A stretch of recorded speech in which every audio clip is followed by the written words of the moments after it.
সদ্য শেষ হওয়া এশিয়া কাপে ব্যর্থ হয়ে ভক্তদের কাছে ক্ষমা চাইলেন লিটন দাস। টুর্নামেন্টে ফাইনালে ওঠার সুযোগ পেয়েও কাজে লাগাতে পারেনি লিটন দাসের দল। অবশেষে 5 দিন পর ক্রিকেট ভক্তদের কাছে ক্ষমা চাইলেন বাংলাদেশ দলের ক্যাপ্টেন। এমনকি ভক্তদের শীঘ্রই প্রতিদান দেওয়ার প্রত্যয় শোনালেন লিটন। মঙ্গলবার নিজের সামাজিক যোগাযোগ মাধ্যমে একটি ফেসবুক পোস্টে লিটন জানান, আমরা দল হিসেবে এশিয়া কাপ 2025-এ আমাদের সেরাটা দেওয়ার চেষ্টা করেছি। আমাদের মূল লক্ষ্য ছিল ফাইনালে পৌঁছে শিরোপা জেতা, কিন্তু দুর্ভাগ্যবশত আমরা সেটা অর্জন করতে পারিনি।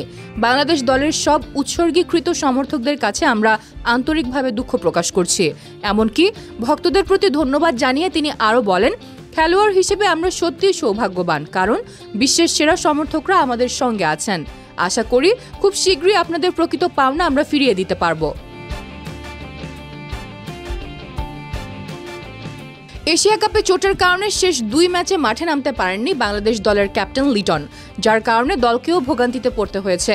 লিটনের অনুপস্থিতিতে ভারত ও পাকিস্তানের বিপক্ষে অধিনায়কত্ব করেন জাকের আলী। তবে 2 ম্যাচে লিটনের নেতৃত্ব, কিপিং ও ব্যাটিংয়ের ঘাটতি প্রকটভাবেই ফুটে উঠেছিল।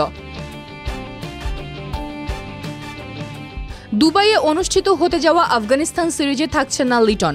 খেলার চেষ্টা করলেও শেষ পর্যন্ত সেরে উঠতে পারেননি তিনি। তবে হতাশার পাশাপাশি আশাবাদও ব্যক্ত করেছেন লিটন।